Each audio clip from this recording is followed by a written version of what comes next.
I spent my early and teenage years absorbed in videos by atheists. However, I stopped engaging with the adherents of this movement when I realized the ideas presented are not logically consistent, and the leaders in this movement are merely sophists. I think it is time to respond to the atheist group. They are seen as the voice of reason, not by religious leaders, but by people in fields from the hard to the social sciences. In that respect, they represent a majority, not in numbers, but in voice. However, rather than emphasizing how this group is treated and perceived, I want to share my thoughts on the atheist movement and its flawed ideas, which are driven by figures like Richard Dawkins, Sam Harris, and Alex O'Connor, among many others. My primary attention will be on Alex O'Connor, as he currently appears to be a very popular atheist figure on YouTube.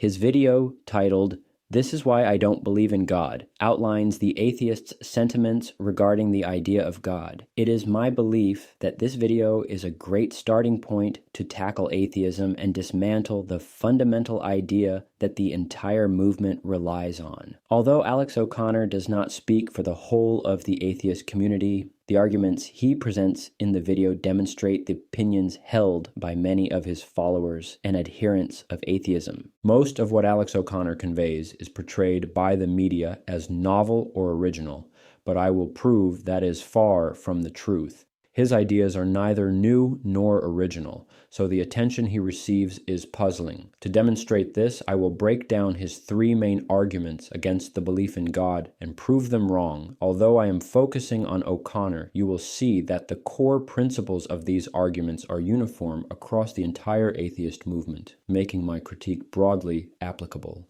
He begins by explaining that his case and analysis should compel us to dismiss the idea of a supernatural creator. This announcement immediately sets up an act of sophistry, as he fails to define what he means by a supernatural creator. This distinction is crucial. Is he referring to a being that is simply superior in nature, or one that is supernatural in a religious sense? The two have distinct meanings. It is clear that he means supernatural in the religious sense. When prominent atheists like Alex O'Connor use this term, they are not merely adopting a religious definition, they are strategically establishing the flawed foundation upon which their subsequent arguments will rest, an act that demonstrates controlling the narrative of the opposition from a negating angle. This strategy is clever, but not bulletproof. He then continues to strengthen this foundation by what he calls indulging in a biblical recital. It is at this moment that we should recognize his true target. He is not attacking theism, but rather arguing only against specific religious texts and the religious concept of God. Thus, he completely avoids the central philosophical question of a creator's existence. He recites Psalm 139 from the NRSV titled "The Inescapable God." By choosing this passage, he constructs a specific version of a moral biblical deity, the God of traditional religion. This is a deceitful maneuver designed to weaken the broader philosophical position that there must be a creator. At this point, we can predict that his arguments will merely echo those of his ideological allies, such as Richard Dawkins and his followers. These weak, repetitive claims are ultimately unworthy of serious attention from anyone genuinely interested in the pursuit of truth. With the stage set by this biblical recital, O'Connor proceeds to his three main arguments. It is important to note that because he relies on this specific framework, he is not challenging the existence of a creator, but is instead critiquing biblical literature. Had he intended a true philosophical challenge, the psalm would have been unnecessary. What follows are not arguments a thinking person should consider logically sound, but flawed emotional appeals designed to bypass reason and logic and instead manipulate the listener's emotions. The same old rhetorical tactics used by this pseudo-intellectual movement to establish themselves as intellectually superior. Unless you lack objectivity, you cannot miss the fact that Alex O'Connor is doing this either deliberately and knowingly, or he is simply unable to recognize his own deep-seated biases. Argument 1. The problem of divine hiddenness. This argument rests on the following premise. If a morally superior God exists, why would he hide from his creation? O'Connor echoes this common atheist refrain, identifying himself as a non-resistant non-believer, a concept popularized by J.L. Schellenberg. This framework is fallacious and deceitful because it begs the question. It relies on two entirely unproven assumptions. One, that God is all good, and two, that an all-good God would never allow sincere seekers to remain in doubt. By presupposing that God must be all good to exist, O'Connor ignores the logical possibility of a creator with different attributes. This allows him to reach a predetermined conclusion that because the all-good version of God is hidden, no God exists at all. This argument fails for several fundamental reasons. 1. The assumption of omnibenevolence. There is no logical necessity for a creator to be all good. In fact, based on the state of the world, it is arguably more probable that a creator is not all good than it is that he is perfectly moral. By ignoring this possibility, O'Connor's argument collapses the moment the all good assumption is removed. 2. Logical non sequitur. Even if we grant the premise that God is all good, his hiddenness does not result in his non-existence. It merely suggests a different set of attributes, that he is either unwilling to reveal himself for reasons beyond our understanding, or unable to do so within the constraints of our reality. Hiddenness is a statement about character or method, not existence. 3. The conclusion. Because the argument relies on unproven premises and a leap in logic, non-resistant non-belief is an invalid proof against the existence of a creator. The problem of divine hiddenness fails to prove the non-existence of a creator, nor does it provide a logically consistent framework. Instead, intellectuals like O'Connor are merely presenting an emotional argument disguised as logic. Their position can be simplified as, because an all-good God does not reveal himself to me, he must not exist. This argument holds no merit, denying a creator's existence simply because he is not visible or chooses not to be, is a logical non sequitur. Even within the framework of an all-good creator, the denial remains emotionally driven rather than logically sound. It is the philosophical equivalent of a child feeling rejected or neglected, claiming his father does not exist. A child's lack of a relationship with his father has no bearing on the father's reality. Whether the father is absent, unwilling, or simply indifferent to showing himself, his existence remains an objective fact regardless of the child's emotional state. Why is this approach so flawed? First, as previously stated, the evidence of our world makes a not all good creator statistically more likely than a perfectly benevolent one. Second, to deny a creator's existence based on a lack of personal experience is to commit the argument from ignorance. Just as an absent father is still a father, a God who does not present himself is not a non-existent God. He is simply a God who is unwilling to be found or just doesn't give a damn.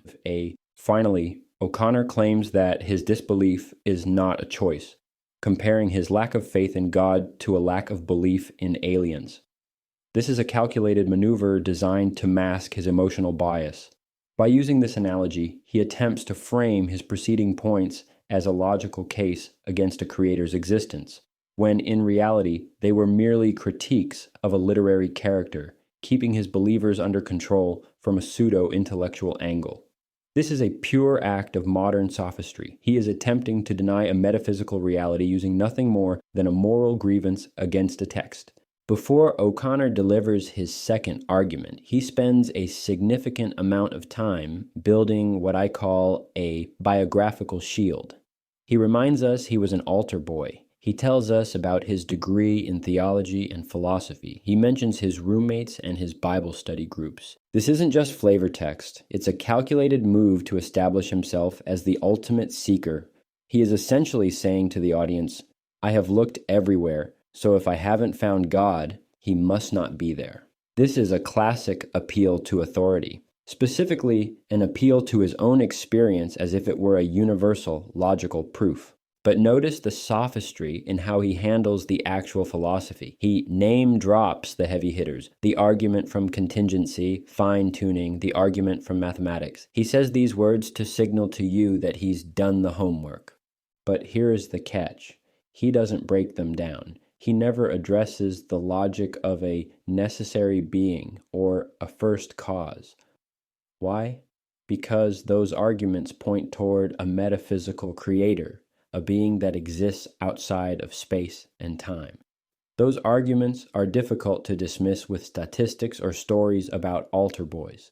So, he performs a bait and switch. He mentions the God of the philosophers just long enough to sound credible, and then immediately pivots back to the God of religion, a version of God he can easily attack with sociology. This leads us directly into his second argument, the geographical predictability of belief. He points to Saudi Arabia and Thailand and says, look, people believe what their neighbors believe. This is a textbook genetic fallacy. He is trying to invalidate the truth of a belief by pointing out the geographical origin of the believer. But let's apply my earlier logic. This argument only carries weight if you presuppose that a creator must be an all-good personal father who is obsessed with being worshipped in a specific way by everyone on earth. If the creator is not all good, or if the creator is an indifferent prime mover, then the fact that humans in different regions have different, messy, cultural ideas about him is exactly what we would expect. The geographical argument doesn't prove there is no creator. It simply proves that human beings are influenced by their culture. O'Connor is attacking the postcard, but he is pretending he has disproven the destination. O'Connor is confusing or not sociology, the study of people, with epistemology, the study of truth. Imagine the following scenario. Village A has a tradition where the tribal chief decrees that 2 plus 2 equals 4. Every child there believes it because they were born there and told it was true.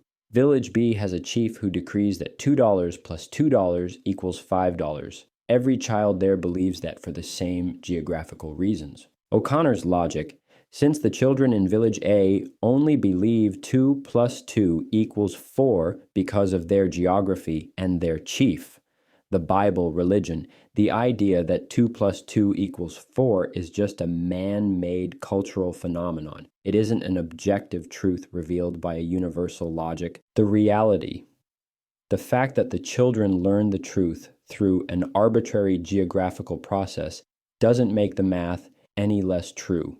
The origin of the belief is irrelevant to the validity of the fact. As we can see, O'Connor uses statistics like a magician uses a deck of cards to distract you from the trick. He points to Saudi Arabia and says, look, 95% theist, then to Thailand and says, 95% Buddhist. He claims this geography proves religion is man-made. But this is a genetic fallacy. It's like saying that if you were born in a village that teaches 2 plus 2 equals $4 because of an old tradition, then 2 plus 2 equals $4 must be a myth. The reason you know a truth doesn't make it a lie. His argument relies on a rigged equation. He assumes that if a creator existed, he would be a global math teacher who ensures everyone has the right answer. But what if the creator is indifferent? What if he is, as the evidence suggests, not all good? In that case, the geographical predictability of religion isn't an argument against a creator. It is exactly what we would expect from a creator who simply doesn't care if we know he's there. Another example would be that if a father leaves his children on different islands, and those children develop different maths, some getting it right and some getting it wrong, it tells us everything about the education system on the islands and nothing about whether the father exists. In fact, if the father were all good, he might have sent a tutor. If he didn't, he's just a father who doesn't care if his kids can count, but he is still their father. Alex, serious question. If the geographical predictability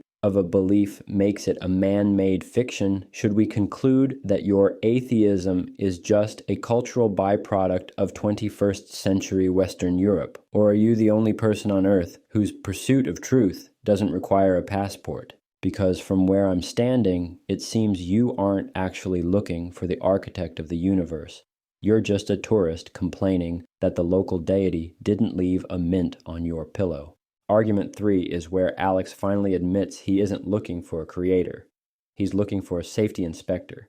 He argues that because a stubbed toe or a dying gazelle serves no moral purpose, God must not exist. But this is just argument 1 in a different costume. He is still trapped in the delusion that if a creator exists, he must be all good by Alex's personal standards. Alex calls nature an amoral arena of accidentally existing organisms. I call it the evidence. If the world is cruel, the creator is likely cruel. If the world is indifferent, the creator is likely indifferent. But Alex can't handle that reality. He calls religion an escape. But what is more escapist than telling yourself that there is no one in charge? That when the lights go out, there's no accountability, no creator, just nothingness. Atheists like O'Connor aren't brave for facing a godless universe.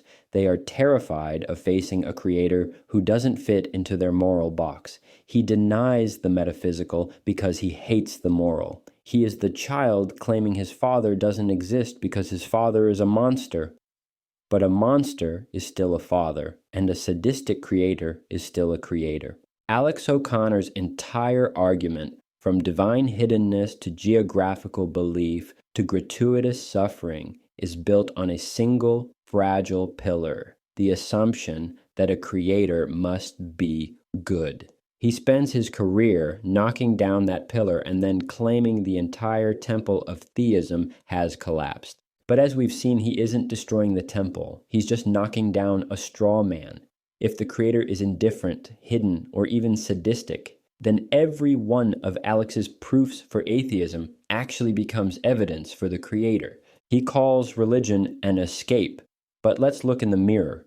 Atheism is the ultimate safety blanket. It tells you that when you die, the lights just go out. No accountability, no judgment, no facing a creator who designed a world where gazelles are eaten alive and children stub their toes. Atheism is the happy thought that lets you sleep at night by pretending the throne of the universe is empty. And perhaps that's the point. Whether it's the religious promise of a good father or the atheist promise of nothingness, both serve the same function. They keep the masses from facing the crude, terrifying reality of a creator who doesn't care about our moral standards. Religion and its intellectual opposition are two sides of the same coin. A government-sanctioned distraction to keep us arguing about postcards while the architect continues his work in the shadows. By dismantling O'Connor's logic, we aren't just refuting one YouTuber. We are exposing the intellectual bankruptcy of the entire atheist priesthood. From Richard Dawkins to Christopher Hitchens, the rhetoric is always the same. They point to a cruel world and declare the creator dead. But this is the ultimate act of sophistry. They have spent decades convincing the masses that no good God equals no God at all. They have turned a metaphysical question into a moral grievance. They aren't scientists. They are just disgruntled children claiming the Father doesn't exist because they don't like his rules. So, Alex, I'll leave you with this. You claim you've spent your life seeking God. But based on your logic, it seems you've actually spent your life seeking an excuse. You aren't looking for the truth, you're looking for a version of the truth that is nice enough to let you stay in control. But a creator doesn't need your permission to exist, and he certainly doesn't need to be good to be your master. The question isn't, why is God hidden? The question is, why are you so afraid to see him for what he actually is? Oh, and let me not forget.